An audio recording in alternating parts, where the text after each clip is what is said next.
welcome back to another episode on Solent Warrior. On the shore, we're out on the shore again. It's that time of year, just had Christmas. There is just no weather windows to get out on the boat. So we have come down to the Ada River in Sussex, see if we can pick out a few flounder.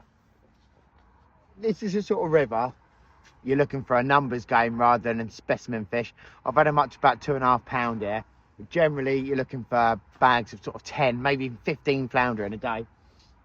I've just sent out a Portsmouth fluke rig on here. Like you probably all know, I like to get set up before I start doing a bit of filming. I'll just quickly show you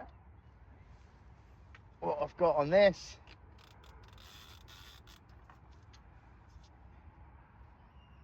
So these are Portsmouth fluke rigs from Rover's Tackle with size 1 hooks on, size 2 hooks. All I'm doing is I'm just baiting them up with single ragworm at the moment. About an hour too early here at the moment. When I do my ragworm, I like to go in about an inch behind its head. A lot of people go through the mouth, but I think that kills the worm very quick. Inch behind the head, that worm will be wriggling top and bottom for hours. This sort of river that I'm fishing at the moment, it is a river and you do need to use your watercraft. Just chucking it in the middle, you will catch fish, but if you want to find bags of good sort of numbers of fish, you want to be casting into the areas where you think there'll be natural baits. I'll get this cast out, I'll go through where I've cast, why I've cast, see if we can catch them fish. This part of the river of the Ada is called Cuckoo Corner. That's Cuckoo Corner right in the background. It's quite a famous part of the river. I like to come this side of the river and try and get out of the crowds. It can get busy here. Now, I don't know if you better see on the camera. There's a crease line just here in the water. That's where you get a big back eddy here. So any natural bait is going to sit and fall in this area. That's why I like to fish it. You've got a few other places to cast here, a few other features to cast to that should hold fish. So this is the crease line here I'm talking about. There's a crease there, creating a big back eddy here. So natural baits are going to sit in this area right here. You've got a bit of a cliff over here with the bank eroding. Now, if there's any lugworm or ragworm that are falling out of here, they're all going to sit along this edge. So I've got one rod over here and one rod in this back eddy. You've got the same over here. You've got a bit of a cliff edge. I'd expect there to be natural baits here. You've got a deep channel running through the middle. So any of the big flounder, I find, always come out of the middle section, right on the edge of that channel. You've got another back eddy here. You've got loads of options. If you're not picking up bites, move your baits around, figure out where them fish are and why they're there. You should start picking up fish. Just a quick go through the tackle we're using. I'm using Ziplex bass rods. Yeah, but overkill for this river, but it's a nice setup for me. Just got it with a Pen 15 Fathom and a Pen Mag 525. Good little setup, I find. We've got about half an hour, 45 minutes of this ebb, and then it'll start flooding. We're a little bit early, but I like to get my spot. I think the fish will start coming as it starts flooding. You can see it's still ebbing out at the moment. A lot of this will be fresh water because we're right at the end of the tide. The flounder will still be there, but I think they'll feed a lot harder once that water starts pushing up a little bit. We are on first cast. The right hand rod is got a fish, I think. Gonna let it bounce once more time.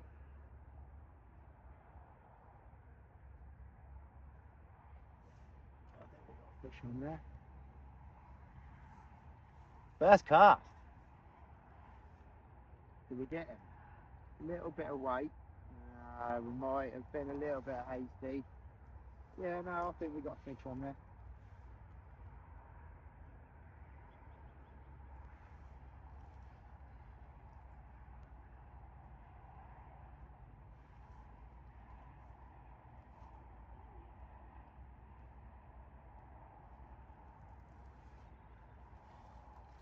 Now you know you're going to have a good day when you get a fish on the first cast. Now that is your Ada River flounder. Only a small one. You can tell they're flounder by this sharp ridge of scales that run right down the back. Now on place you'll get 3 big nodules on the top of the head. Flounder will still have these orange spots. They're slightly different shape and the tail wrist is slightly different shape. But that is your flounder, and he has swallowed that hook right down. Let's just see if we can pick it out with, there's 2 methods to unhooking a flounder. Now, one, if it's gone right down,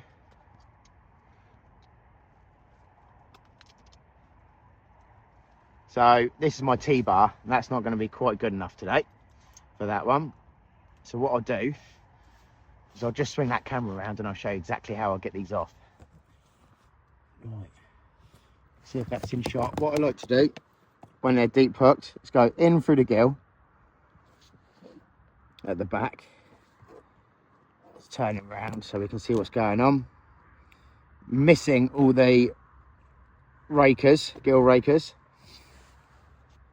Where are we now? There we go. And then I hold that line and pull it back. Oh, pull it back through like that. Now that should give me the ability to turn that hook slightly. So the hook is, try and get some of this worm out of the way.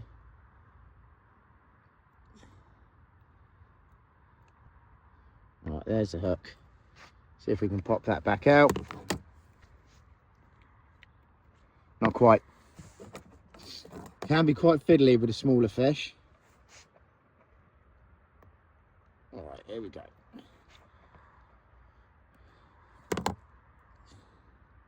Right, there's the hook. Just going to pop that hook.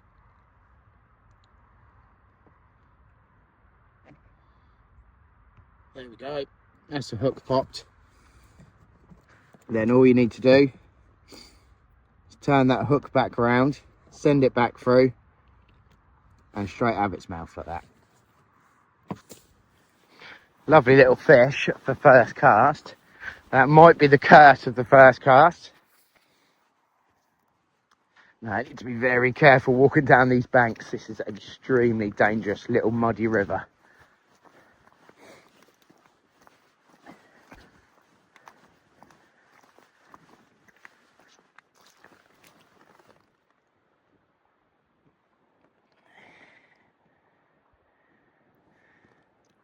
There he goes. Oh, wrong way, mate. Around that way. Off he goes. And away. Well, that was either going to be the start of a extremely good session. That worm's still good. And that worm's still good, to be honest. Or it's going to be curse of the first cast. Well, that was the rig that I said I cast out into that little crease. So it's going straight back out there.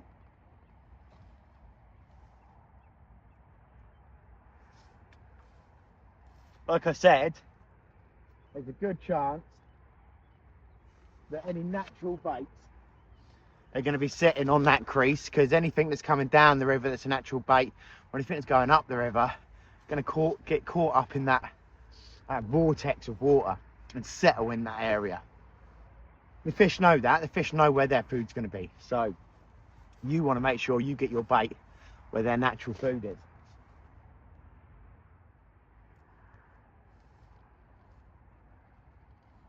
At this state of the tide, where you've got a lot of fresh water running through, because it's very low, the worm is going to go this horrible pale colour. Generally, that means it's completely washed out. So what I like to do, I'll still keep these worms to one side, because I will chop that up and throw it in the area. But these fish are trying to pick up on a scent for some natural food, or some, you know, their natural food, ragworm or little crabs and things like that. In fact, I have had a flounder here spit up a little fish. They are predatory, but generally they'll feed on worms and things like that. But you want to keep checking your baits when it's low water like this, because they'll get washed out very, very quickly. I'm absolutely making a mess of this one. Anyway, that's that one on, and they have been pecked apart. Generally, you don't get pests up here. We've had 2 hard frosts in the last few days, so all the crabs will have pushed right down river. They won't be up this far. Generally might pick up the 1 or 2 eels here, and I have picked up 1 or 2 small bass. A bit further down the river you can actually fish for some semi-decent bass. Not quite up this far. I've only had small little shoal fish.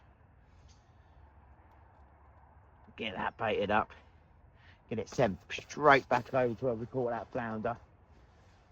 Hopefully there's more there. All the little bits and bobs of old worm I've just cut up into little sort of centimetre cubes. Just scatter that about in the area that I'm fishing. Maybe every half an hour, 45 minutes. I don't want to fill the fish up with food. I just want to do little tiny bits, just so when moving fish come through, they pick up on a scent and they start grubbing around in the area that I'm fishing, and hopefully finding my bait. I think if we get a big flounder today, you know, a decent sized one, I might do a catch and cook. I'll do it so you don't have to. They're not the greatest fish to eat. Back in the day, all the old boys used to keep every damn flounder they caught. I can remember my old man's fridge being rammed with flounder when he used to do a lot of competitions back in the day, when you used to be able to get, you know, 10, 15 all over top £2 in our local creek. Long gone are them days.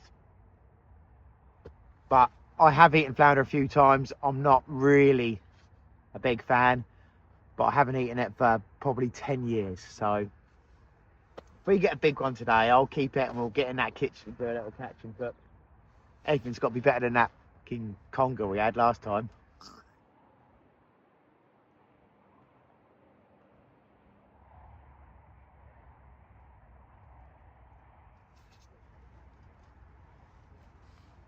I might even get a 3rd rod out at some point. I'm going to give it another half an hour and see if we get another bite or another fish. If we're struggling, I'll get a 3rd rod out, and then I'm going to cover all bases. I've got one up on a crease line in the river, I've got one in a back eddy, I've got one on the drop off, and I'll send one right out into the middle, into the channel. This is just a cheap, it's a Black Rock Bass 360. Little beautiful rod this is, so cheap, but really, really nice rod. Might set that up shortly. This is actually the 2nd attempt for flounder over the Christmas period. Me and a couple of friends went down to a spot very local to us to see if we can pick out some local flounder. In reports there has been some coming out in areas that we haven't had them for years, but it was an absolute bass session. There was bass bloody everywhere, only small things, but they were just on the bait in seconds. Roll that clip, you'll see. So this is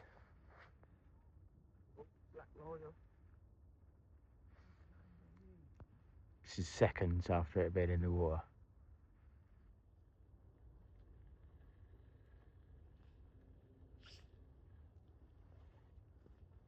There is a very muddy little bass. They're just absolutely everywhere at the moment, and gobbled the hook right down. So we'll get the how many bass you got on there? Right, bring that over to the camera.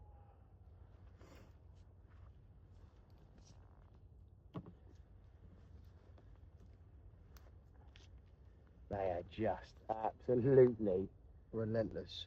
relentless. Triple shot. Triple shots of them. We need a bass ban because there's just no bass out there.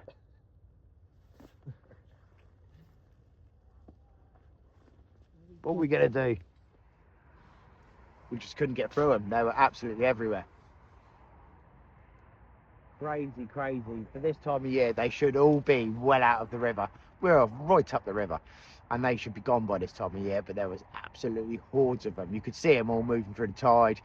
We were hoping that by the time the flounder came up, they would have pushed a bit further down or into some deeper water, but they didn't. And it really killed the fishing. Don't think we're going to get that problem here, though.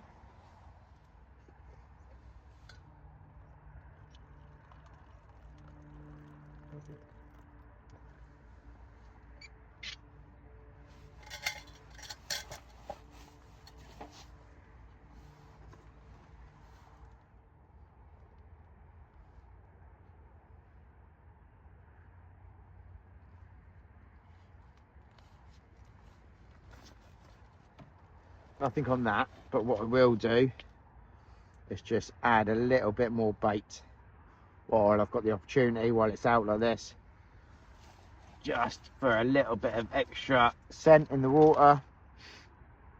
It's all about trying to work out where them fish are at the moment. Once we found them and we can see where they're holding up, should be relatively easy, but we can't figure that out on one cast and one fish. It's got to be over a period of time, working out where they're sitting up in this river. So just moving it around here and there and getting the baits out there. It's always good to clear a nice big line snag. That lead has been there for so long. That's the lead I've just snapped in half. Is it even a lead anymore? Yeah, so rusty. And that has got all sorts of bits and bobs in it. That's going straight in the bin. This river gets fished very regularly this time of year, and there is areas where there is rocks and boulders and little cliffs, so sometimes people cast and they get stuck in the mud and then they snap off. There is line snags in it. You can expect to lose a few rigs. If you're going to be fishing an area like this that gets fished a lot, expect them line snags and make sure you've got the right tackle to bring with you to better either pull through them. I'm fishing relatively heavy tackle apart from the hook lengths, so I can, if my lead gets caught and things like that, I can pull it through. I'm fishing 40-pound shock leader that I can get on the reel quite quick, so I've got quite a long shock leader, so if I get caught in anything in the area in front of me, I can pull it through, maybe even just snap a hook or snap the hook length off. That's the idea. You need to try and cover all these different scenarios when you're fishing places like this, so you can have the optimum session that you possibly can. For me, this is where fishing started, not on this river, but flounder fishing in our local estuary. I used to go out on my dad's little sailing boat, and I wasn't particularly into my sailing, but the catch was, if I came, I brought a little fishing rod for me. And there was one particular session where at the end of the sailing day, took the sails down, rowed against the tide and let me fish out the back. That's where I caught a semi-decent sized flounder, and that's where it all started for me. It was such a buzz to catch that fish. I just had to keep going back and trying to get, that buzz again. And I used to fish a hell of a lot in Fareham Creek where I was brought up, and back then you used to see the odd bass here and there, but the creek was full of flounder. That's where it all started. 30 odd years later, and I still get the buzz when I'm flounder fishing now.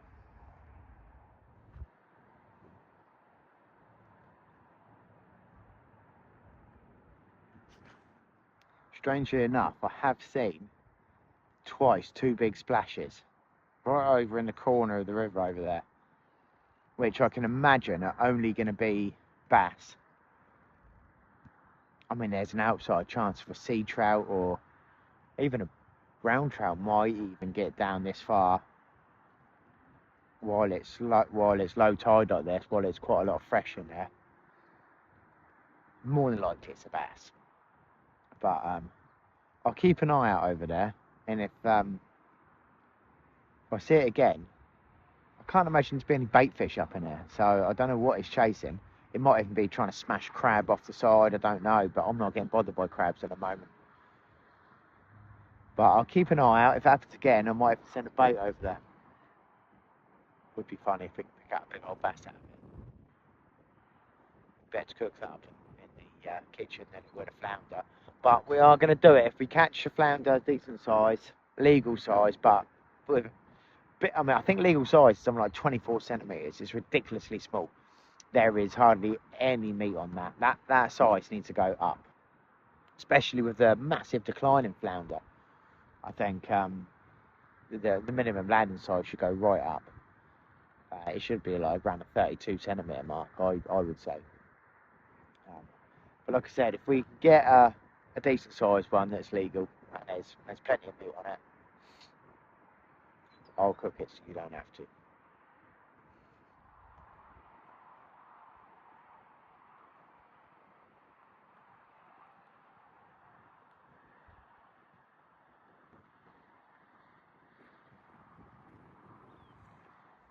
Well, I am starting to think that we're going to get the curse of the first cast. But we should start getting a bit of tide moving soon.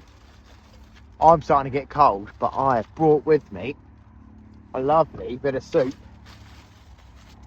and some crusty bread. On these horrible, horrible, cold days, a little bit of warm food can seriously change your mood.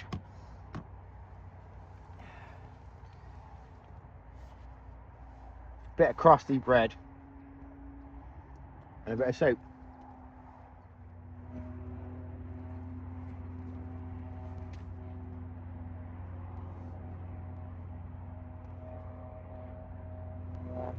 Starting to get a nice bit of tide now. So we've come up maybe about a foot. So we've got a flood going. Still haven't had any fish since that first cast. If you're a fisherman, you may understand the curse of the first cast. If you don't, if you catch a good fish on your first cast, generally you won't catch anything else. I'll just freshen up all the baits in the hope that we're starting to get a few fish moving up this river now, but it's been very, very quiet for the last 2 hours. Might be a one fish day, we'll see. We've got a bite.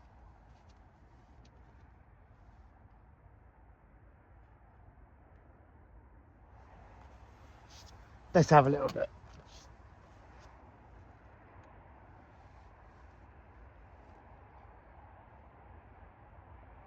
There's a bit of weight on it.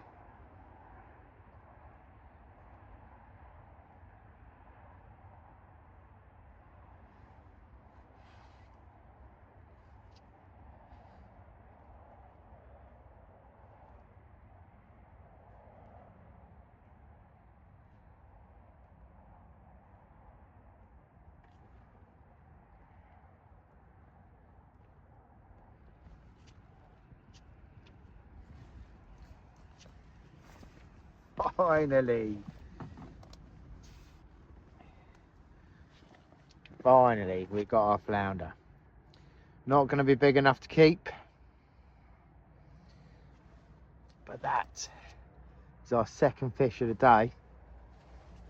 And we've waited a while for that, I can tell you. That's beautiful. I mean, if he was a little bit bigger, there's a little tiny, I mean, that's a legal size flounder, but he's not going to be big enough for us. Let's get him unhooked. There he is. Whoop. He's a feisty little one. That is our Ada River flounder. Let's go get him back. I'm hoping that that's going to be the start of a little flurry, because he's not big enough for the kitchen. Not that I'm overly enjoyed about taking one home to cook, but you lot are loving them catch and cooks right now, so let's get this one back. He'll fly back. There he goes. Shoo. I've never been so happy for a little tiny flounder, little tiny flounder in all my life.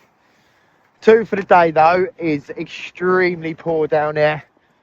We've got a couple hours of daylight left, so fingers crossed that is the start of a few, because I'd like a nice sort of decent sized one. Let's get that rebaited up anyway, and see if we can find that big one. Just pulling in these baits to give them a refresh, and it looks like there is a few crab moving up with this tide now. Not completely smashing the baits, but just, I think, very small crabs just having a little bit of a tear up on the baits.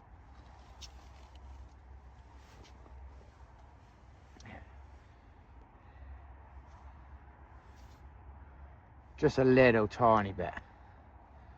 They were coming back washed out, but not munched earlier, but now we're getting that nice bit of flood on the go. He's starting to just come back a little bit eating.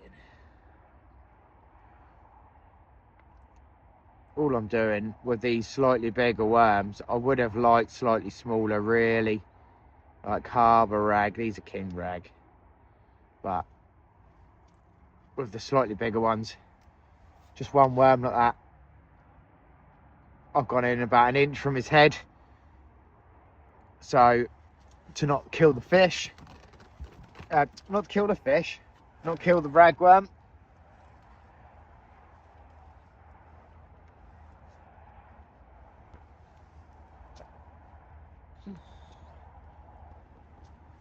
Going to give this one a bit of a cast to a bank that I can see is starting to flood over now. So I'm going to clip this one down so the worms don't explode as I cast.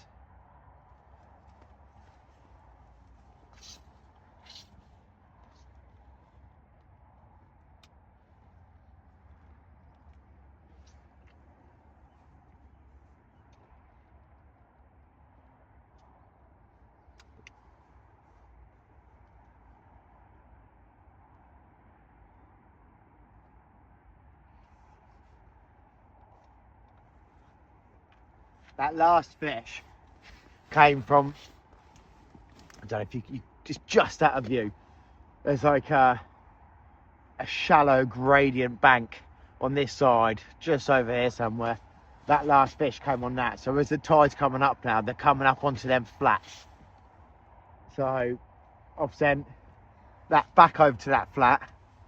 The left hand rod I just cast, I've gone to a slightly similar area, and then that middle one I've kept in the channel, because like I said earlier, I always find the bigger fish come out of that channel.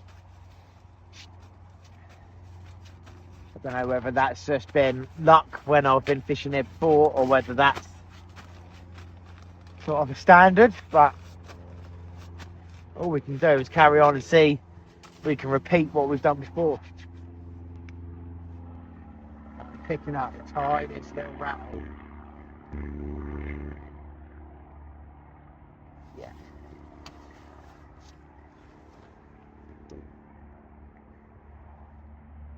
Tiniest little bite.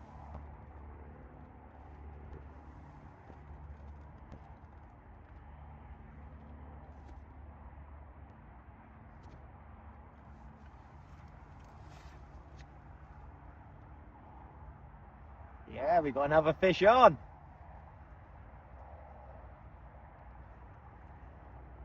Tiniest little rattle. But there's a semi-decent bit of weight there.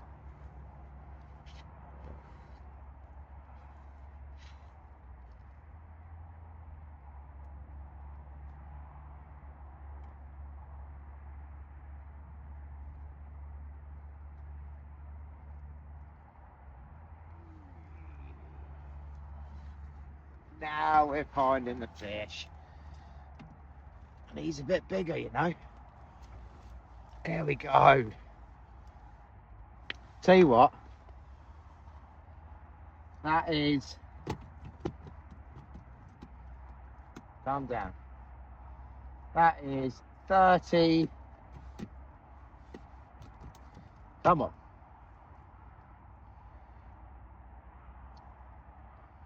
that is 31 centimetres.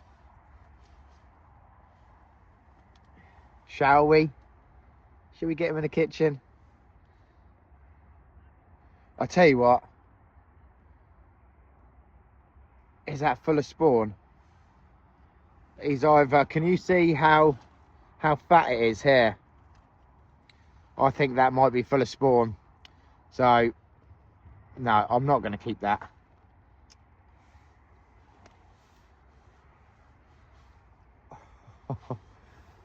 There we go. Whee! Oh, he's gone. Gone. Let's just get him back. If we find one that's not full of, that's either is completely full of food. No, that runs right down there. I think he spawned, or she is spawned up. So I'm not keeping that. Let's get him back. And all intents and purposes, I know flounder doesn't taste very nice, but I do want to bring one back to the kitchen to cook up for you lot. I'm not going to keep one that's spawned up because they can be pretty rare these days. There isn't the numbers there used to be, so I'm not going to keep one that spawned.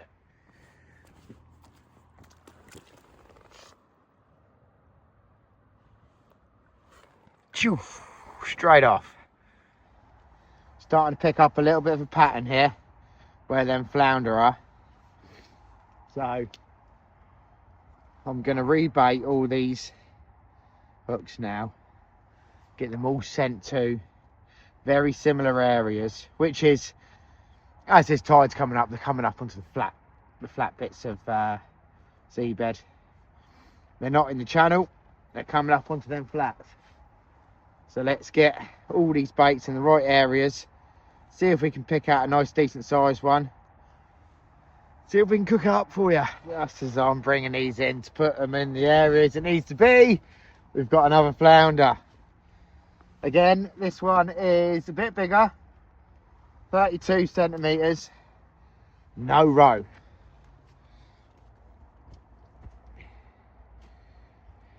Tell you what, hook's right there, you better get that out.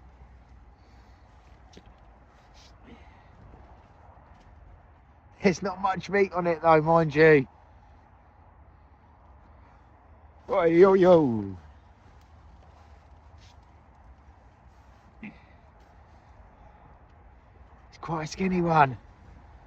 But this could be our last chance to keep a little lice on it as well. This could be our last chance to keep one. It's legal size. Ooh, what do I do?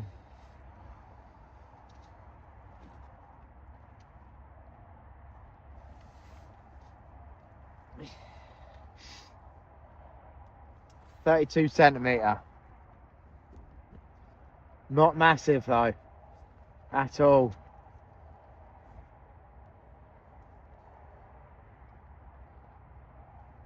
Tell you what, I'm keeping it. I'm keeping it. I'm just wondering if I can keep it alive so we can upgrade. How can I keep them alive? Don't know. Let me have a little look.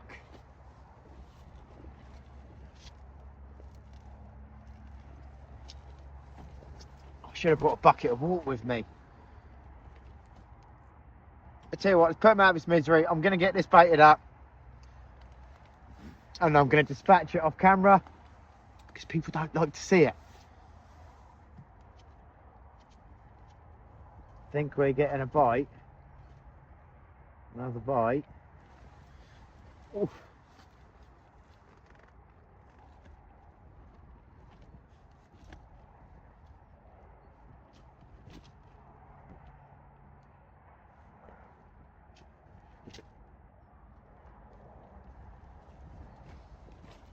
I'm really split whether to keep this or not. It's not rode up. There is a little bit of meat on it. And it's legal. Right, it is. It's happening. It's coming. I'm going to dispatch it. I'm going to get these rebaited up. Get it sent out. We can get another one the same size. We've got a decent sized bit of food there. But this is more of a taste test than a... I'm trying to keep... It's happening. Right, I have dispatched him. And it is coming home. It was hard to make that decision. Purely because it's a small fish. It's legal, but it's small. From what I can remember, younger days, flounder doesn't taste very nice. There's two things trying to stop me keep that fish. But you never know, my palate may have grown since then. And maybe I can cook a little bit better than I used to. So, you never know. This might be the new dawn of the Flounder Fest cooking session. I don't know what I'm talking about. Listen, like I said earlier, I'm cooking it so you don't have to. But we'll figure out a way of doing it. I've got two ways in my head already. I'm either going to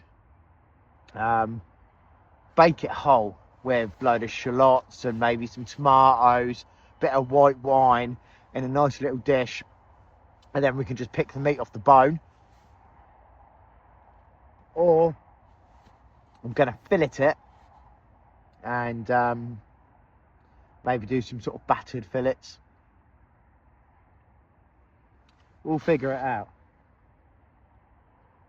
Either way, we're going to try and cook something up delicious with it. Even if I have to flavour it to buggery to actually taste nice. But it's coming home. We'll see if we can pick out a few more. We're just starting to lose the light now. I'm about an hour and 20-minute drive from where I live. So I'm probably going to fish this for another hour. Let's give it another hour. Considering we've had 3 flounder on the bounce in the last half an hour, I think it's worth staying on for a little bit to see if we can pick out a nice big fish. If we can pick out another nice big one, then we can do flounder 2-way. We can do one baked in a nice white wine, oniony, garlicky sauce, and the other one can be a tempura batter or something along them lines. It's really starting to flood now. We've had that flurry of 3 fish in the space of half an hour, and it seems to have died off a little bit. What I'll probably do is fish these baits out, and if we don't find another fish, then we'll consider starting to pack up. But if we do, it's going to be hard to leave. I'll be getting phone calls from the wife soon.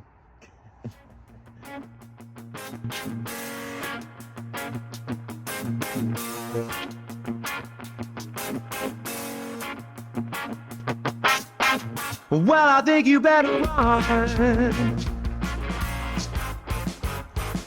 Like a kamikaze, fall of fire right into the sun. Well, you know it's never done. Well, it's all the same as a one line several times a day. Nothing ever seems complete to me except for holidays. And we are back in the kitchen after an extremely long drive because there's a lot of traffic. We have our flounder. We're not going to prep it tonight because it's getting late. So I am just going to get it ready for tomorrow. Let's get it on. Right, it has been a few years since I last done this. But what I'm going to do is I'm just going to come in behind the head like this and cut it through like that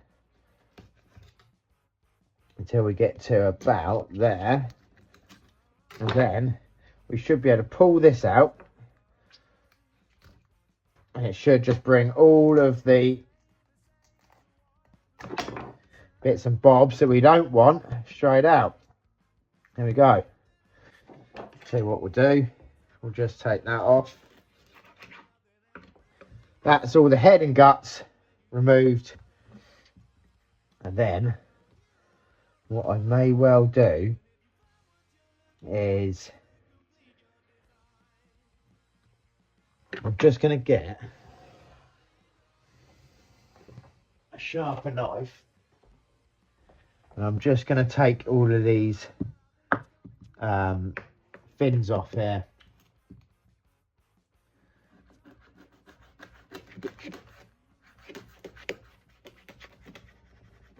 So I'll take that off, come around this side, and just cut around, take them off.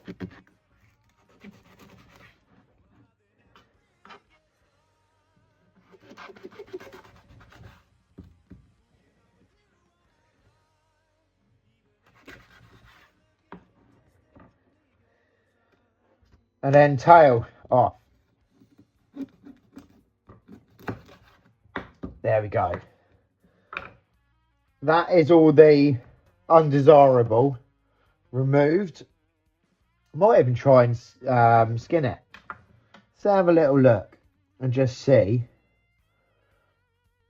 if I just cut a little bit more of that off there. It splits the skin, you see, down these sides. And I may well be able to just pop this through here.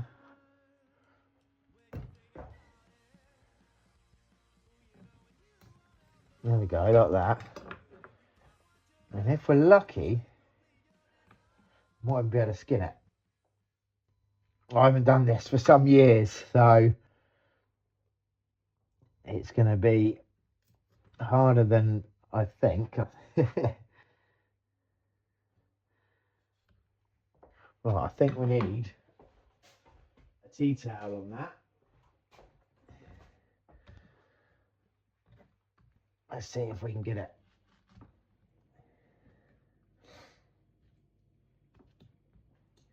So fiddly this is, but sometimes you can get it and it will skin lovely.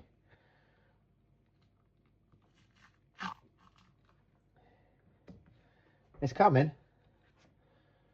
I think we need 2 tea towels, one to hold it and one to pull the skin. Difficult, man.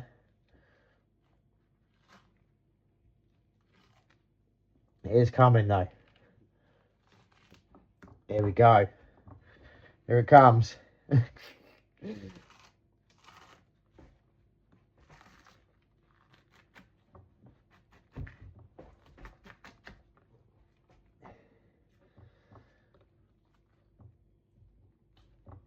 think I just need to cut these edges a little bit. That should come straight off.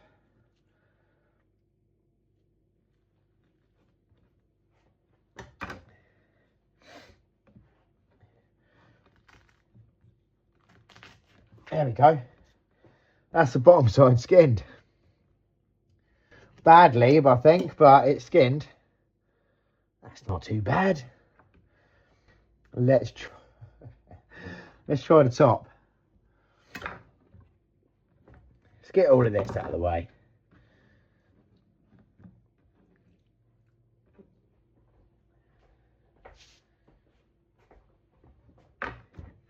Right, what I do need to do is make sure that if you see down that side now, the skin is parted just a little bit on this edge, and that'll be the skin parted, and you should be able to get your knife. God, it's been so many years since I've done this. It's much easier on like a sole or something like that. Right. And then you can just get that little wedge like that. And the idea is you should be able to just hold that skin and it should just tear back without taking any of the meat. Is that taking meat? I think it is.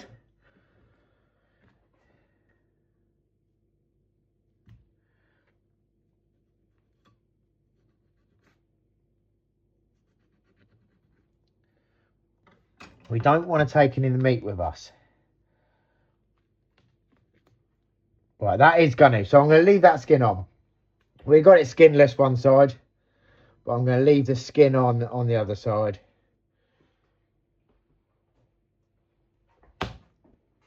Just what everyone wants to see, a bit of butchery.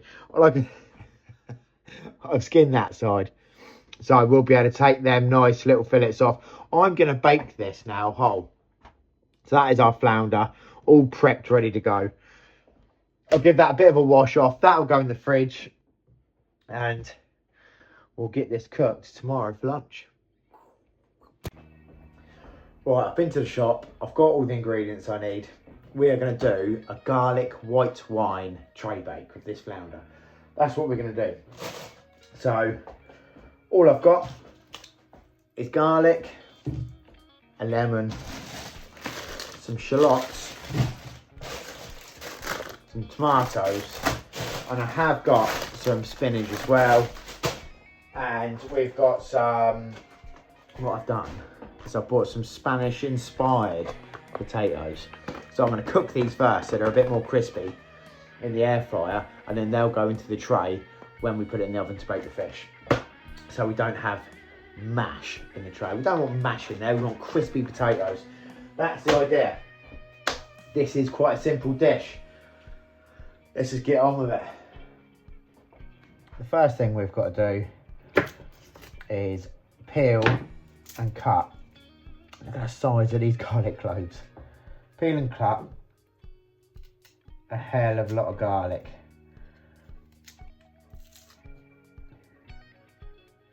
Now they took a long time to peel. I normally use lazy garlic because I'm lazy. No, just a complete, who wants to cut up garlic forever?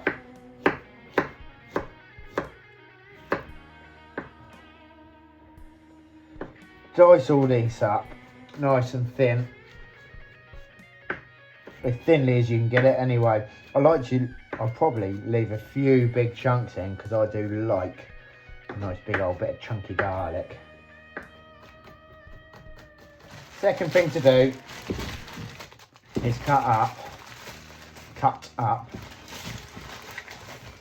probably go with 4 shallots. Now these have got to be cut quite fine. I'm leaving them in their rings, but I'm cutting them like maybe 3, no, not even that, probably 2 mil. I'm cutting them really, really thin. Now, that's a lot of onion to cut up. It looks like a lot at the moment, but it cooks down very, very quick. We're gonna start on the sauce now. Right, all we need to do is low and slow cook these onions down a little bit.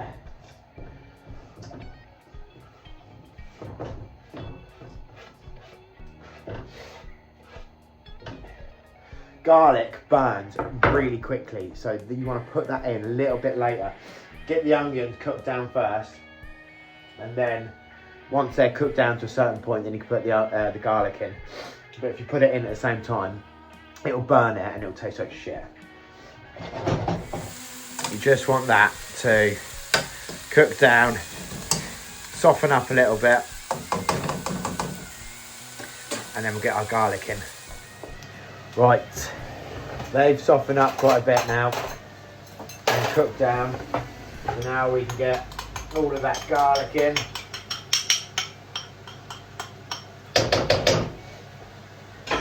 I'd say probably cook that in for 3 or 4 minutes.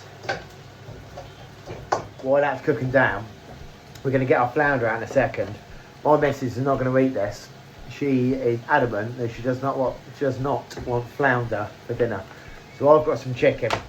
We're going to split this into two different tray bakes, so the flounder doesn't taint her chicken. I don't know what's wrong with a bit of flounder. I'm flavouring it to buggery. What you want to do is crank it right up for the white wine. Get that frying quite hot.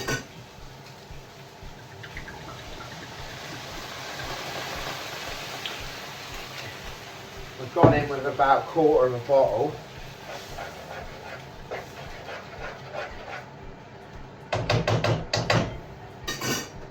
And then you want a nice big chunk of butter. I'm going to cut it up into little bits and just pop them in. Cook that down now. Let that butter melt. And that is starting to create our sauce now, look. Oh yeah. Can you see it all starting to come together? This is about the point you want a nice bit of seasoning, and it's got to be Cornish rock salt. Get that cooked right down, and then we can start thinking about splitting it into the 2 trays, and then adding a few other bits and bobs ready for the oven. While we're letting that sort of break down a little bit, going to get a few tomatoes, just cut them into halves. They're going to get chucked in, and I'm going to put king prawns in mine just in case the flounder tastes like shit. There's something for me to eat at the end of it. Cut them tomatoes up, get them ready. It's such a simple dish. Just cutting them into halves is literally all I'm doing. That's the tomatoes all cooked. We've got a little bit of baby leaf spinach as well. That'll go in. That has reduced down perfectly. So I've got 2 trays here. All I'm going to do is half that into the 2 trays with a ladle. So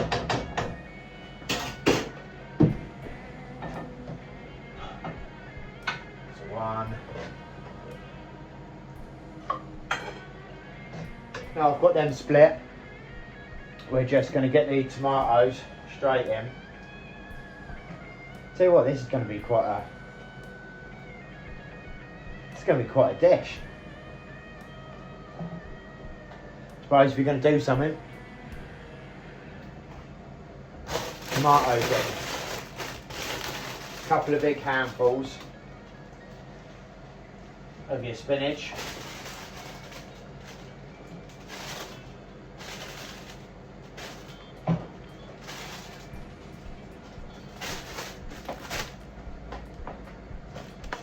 another little dash of salt,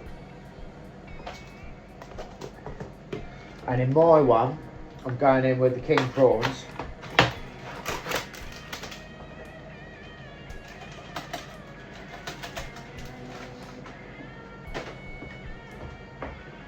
Just got to wait for the potatoes, they need to go in, and then it's just the meat. Right, there's our Vicks ready to go. I'm going to pop that up out of the way. Let's get our flounder out. And what I'm going to do is just give it a couple of scores across the top. A little bit of salt. into them scores, and then I'm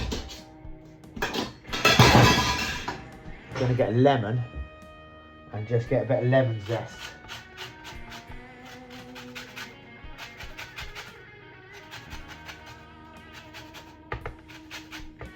On top of the fish like that, and then that's just going to sit inside there. Right, that almost looks professional. That's going to go in the oven with our Vicks as well. I'm just going to put a little sprinkle of salt and pepper on our chicken as well. That's going to go in the oven for about 35 minutes. Wrapped it up in foil. Into your oven, 35 minutes, and you wait till you see what comes out. Our flounder dish has been cooking away for about 35 minutes, but for the last 10 minutes of the cooking, of the baking, I have taken the foil lid off. Let's see.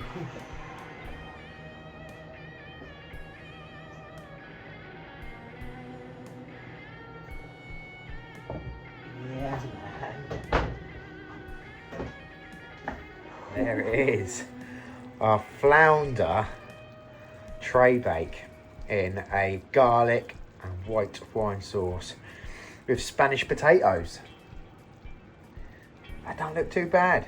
Right, all I'm going to do is just going to eat it out the tray for the minute. So let's get that flounder skin off and get a nice big scoop of the flounder.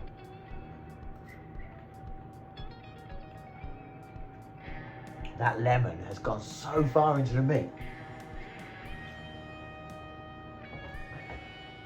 I tell you what, that is delicious.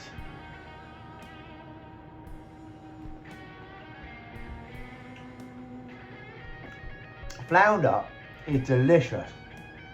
It just needs to be cooked properly.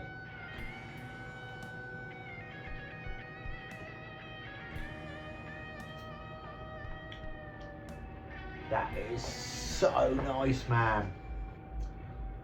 I'm really shocked. Tell you what, this is going to burn the shit out of my mouth. Let's have a bite of the rest of it.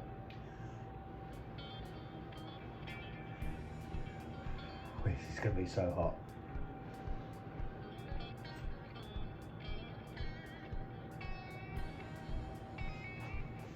Oh. Every now and then, this channel forces me to make dishes or to cook fish that I haven't done before. And every now and then, it's an absolute banger. That is delicious. I'll be keeping a lot more flounder in future and cooking it like that. That is unreal. That is unreal. I'm going to get tucked into this. If you like the video, don't forget to give it a thumbs up.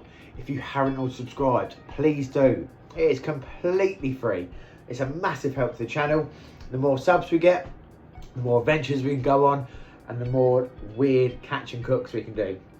See you on the next one.